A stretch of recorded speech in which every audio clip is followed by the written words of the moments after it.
We're going to show you select stills from body camera footage of the incident, and we do want to warn you, the images may be troubling for some viewers.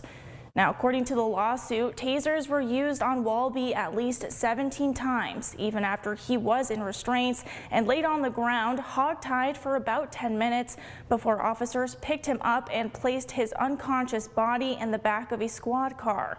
Attorneys claim that the practice of hog-tying and excessive tasering greatly impairs breathing and eventually led to Walby not getting enough oxygen to his brain.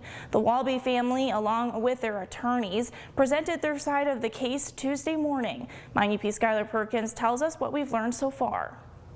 I'll tell you that he died from what appeared to be self-inflicted wounds. And that's not true. This week, a lawsuit was filed in federal court accusing multiple UP law enforcement officers and agencies of being responsible for the death of then Michigan Tech student Benjamin Walby. The incident happened on March 23, 2024. We have a look at what happened through body cam footage obtained by MyUP News that shows officers responding to a noise complaint early in the morning to an apartment on Hancock Street. Clips of which were also shared by James Harrington, attorney for the Walby family, at a Tuesday press conference. What you're going to see on this video is very, very, very disturbing and very different from the story that was being told by the police. In the video, we can see as officers approach the apartment door, they're chased back down by a man they would learn to be 22-year-old Walby. An officer then fires a taser at Walby while another tackles him to the ground. The tasing continues as Walby struggles against the officers, who are eventually able to handcuff him. That clicking noise that was going, that is a taser being deployed. Then the officers cuff his ankles and connect the shackles together in a fashion known as hog-tying, which is known to restrict breathing.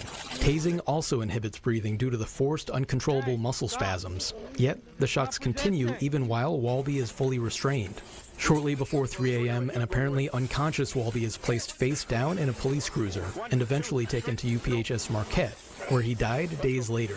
Harrington quoted a media report at the time which claimed Hancock police said Walby was the suspect in a violent domestic assault and that his injuries had been self-inflicted. But Harrington says through their investigation, they've learned medical records and autopsy reports directly contradict that claim. It was an anoxic brain injury. That's a deprivation of oxygen. It's not self-inflicted wounds. That's nonsense. That's absolute nonsense.